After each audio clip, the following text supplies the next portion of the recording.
இன்னைக்கு நம்ம திரை விமர்சன நிகழ்ச்சியில எதை பத்தி பார்க்க போறோம்னா, நம்ம சின்ன திரையை பத்தி தான். அடடா! என்ன இவன் திரை விமர்சனம்னு சொல்லிட்டு சின்ன திரையை பத்தி பேசுறானே அப்படின்னு பார்த்தோம்னா, இந்த ஊர்லயே ஒரு படம் ஓடுதா, ஓடலையா அப்படின்றத பேச ஊர்பட்ட பேர் இருக்காங்க.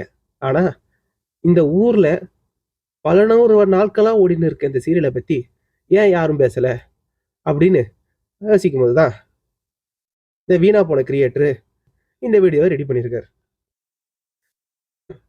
சரி, இவன் என்ன தமிழ் சீரியல்னு ஒட்டு மொத்தமா ஒரே ரிவ்யூவா கொடுக்குறானே அப்படின்னு பாத்தீங்கன்னா, ஒட்டு மொத்தமா ஒரே கதையை தானே எடுக்கிறாங்க.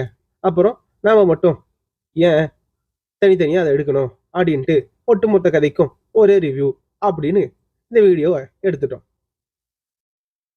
எல்லா கதையிலையும் கஷ்டப்படுற ஒரு குடும்பத்துல ஒரு பொண்ணு இருக்கு. அந்த பொண்ணு தான் அந்த கதையோட ஹீரோயின். அந்த பொண்ணுக்கு நிறைய ஆசை இருக்கும்.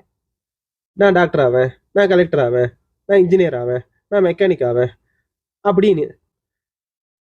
அடடா இந்த பொண்ணு என்னமோ பண்ண போகுது அப்படின்னு எபிசோட்ல நம்ம நினைக்கிறது முன்னாடியே அந்த பக்கம் ஒருத்தன் அவளை லவ் பண்ணுவான். லவ் பண்றவன் அதிகபட்சம் ஒரு பணக்கார வீட்டு பையனா இருப்பான். இந்த பொண்ணு டாக்டர் ஆகுதோ, கலெக்டர் ஆகுதோ, இன்ஜினியர் ஆகுதோ, சீரியல் ஆரம்பிச்ச அடுத்த மாசத்துலயே ஒரு பணக்கார வீட்டுக்கு மருமகள் ஆயிடுது. அங்க போனாலாவது நிம்மதியா இருக்கும் அப்படின்னு பார்த்தா, சொல்லி வச்ச மாதிரியே அந்த பணக்கார வீட்டுல அந்த மருமகளை பிடிக்காத 4-5 பேர் இருப்பாங்க.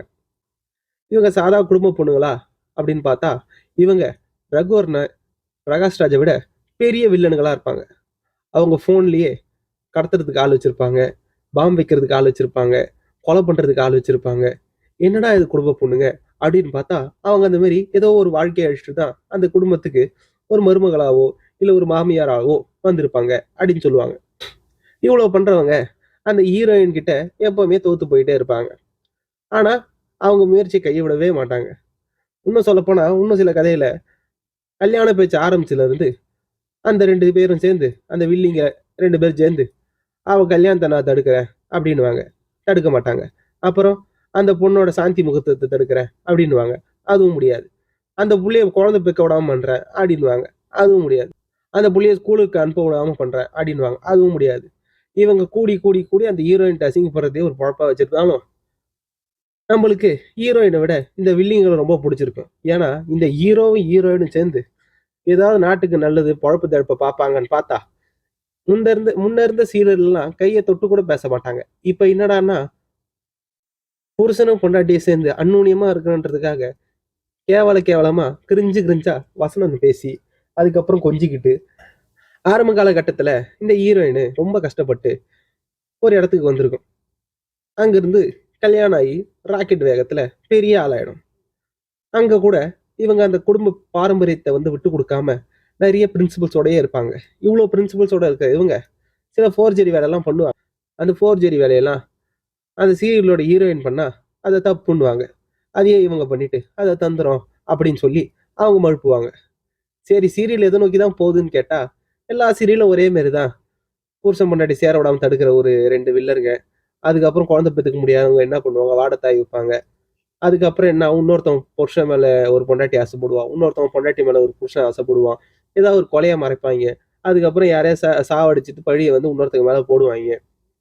அப்புறம் ஆள் கடத்தல். அப்புறம் ஒரு குடும்பத்துல ஒரு ஃபங்க்ஷன் நடக்கும்.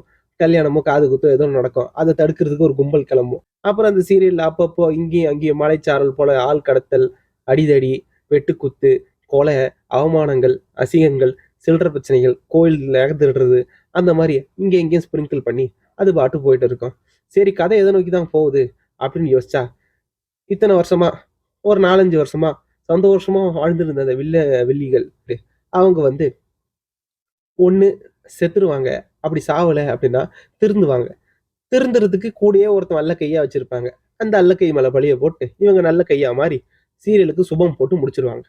ஆனா இன்னும் சில சீரியல்லாம் இருக்குது. அது எப்ப முடிச்சான் எப்படி முடிச்சான்னு யாருக்கும் தெரியாது. 4-5 வருஷமா ஸ்லோமோல எடுத்திருந்த ஒரு வீடியோவை திடீர்னு டைம் லேப்ஸ்ல முடிச்சா எப்படி இருக்குமோ அதே மாதிரி 4-5 வருஷமா இழுத்த கதையை திடீர்னு 2-3 நாள்ல முடிப்பாங்க. அது அந்த ப்ரொடியூசர் இதுக்கு மேல எடுக்க முடியாதுன்னு சொல்லி அவர் கையை விரிச்சா, இல்ல டைரக்டர் இதுக்கு மேல என்னால காப்பி அடிக்க முடியாது, நான் திருந்த போறேன், நான் ஒரு மனசு கெட்டு போச்சோ, ஆக மொத்தத்துல கடைசியா சுபம்னு முடியிற அந்த நாள் நம்மளுக்கு எப்படி இருந்தாலும் பரவாயில்ல, நம்ம வீட்டுல இருக்கிற புள்ள குட்டிங்கலாம் ரொம்ப சந்தோஷமா இருக்கும். ஆனா இதெல்லாம் விட்டுட்டு நம்ம திருந்த மாட்டோம் அப்படின்னு சொல்லிட்டு அதையே கதையை வச்சு வேற வேற ஆளுங்களை வச்சு இன்னொரு சீரியல்ல அந்த சீன்லாம் மாத்தி எடுப்பாங்க. அந்த சீரியல் நம்ம வெக்கமே இல்லாம பார்ப்போம். 4 வருஷமா இந்த சீரியல் பார்க்குற நம்ம நல்லவனா இருக்கிறவங்க எவ்வளோ கஷ்டம்னு சொல்லி தினைக்கும் பார்த்து தெரிஞ்சிருப்போம். அதனாலதான் என்னமோ நாட்டுல நல்லவனா இருக்கவே எல்லாம் பயப்படுறாங்க. பேசாம இந்த வில்லி மாரி ஒரு 5-6 வருஷத்துக்கு நாமளும் வந்து எல்லா கெட்டதும் பண்ணிட்டு கடைசியா ஒரு நாள் திருந்திப்போம் அப்படின்னு நம்பிக்கையில தான் ஊர் உள்ள சுத்திட்டு இருக்காங்களோ அப்படின்னு எனக்கு ஒரு சந்தேகமும் இருக்குது. ஏன்னா நல்லவன் சந்தோஷமா இருக்கிறது ஒரு எபிசோட்ல பாக்குற நாம வருஷக்கணக்கில் அவன் கஷ்டப்பட்டது தான் நான் பார்த்தோம்.